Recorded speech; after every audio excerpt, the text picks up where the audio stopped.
কলকাতার মধ্যে সব থেকে ভালো বাঙালি খাবারের কেউ খোঁজ করলে আমি সকলকে প্রথমেই এই জায়গাটার নাম সাজেস্ট করে থাকি। কারণ এপার বাংলা এবং ওপার বাংলার সব দুষ্প্রাপ্য আইটেমস কলকাতার মধ্যে কেবল এই জায়গাতেই পাবে তুমি। এই মরশুমে আবার এখানে শুরু হয়ে গেছে ইলিশ উৎসবও, যেখানে তুমি পেয়ে যাবে ইলিশের সেই সমস্ত পদ যেগুলোর নামই হয়তো তুমি কখনো শোনোনি। আমি যেমন প্রথমবার ট্রাই করলাম গরম ভাতের সাথে ইলিশের এই ল্যাজা ভর্তাটা, আর যেটার স্বাদ এখনো আমার মুখে লেগে। নেক্সট ট্রাই করলাম পাবনার বিখ্যাত এই কাঁচা লঙ্কা নারকেল ইলিশটা, আর খেয়েই মনে হলো এটা আমি আগে কেন কখনো ট্রাই করিনি।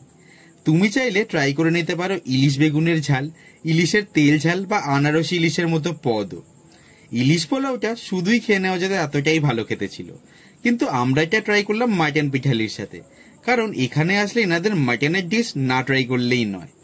এছাড়াও আমরা ট্রাই করেছিলাম এনাদের কাঁচা লঙ্কায় ঝাল চিকেনটা, যেটাও খেতে মন্দ ছিল না। তো দুই বাংলার এইসব দারুণ পদ ট্রাই করতে হলে তোমাকে চলে যেতে হবে পাটুলিতে অবস্থিত হিমুর হেসেলে। আর জায়গাটার এক্স্যাক্ট লোকেশন জানতে হলে অবশ্যই চেক করে নিও ক্যাপশনটা।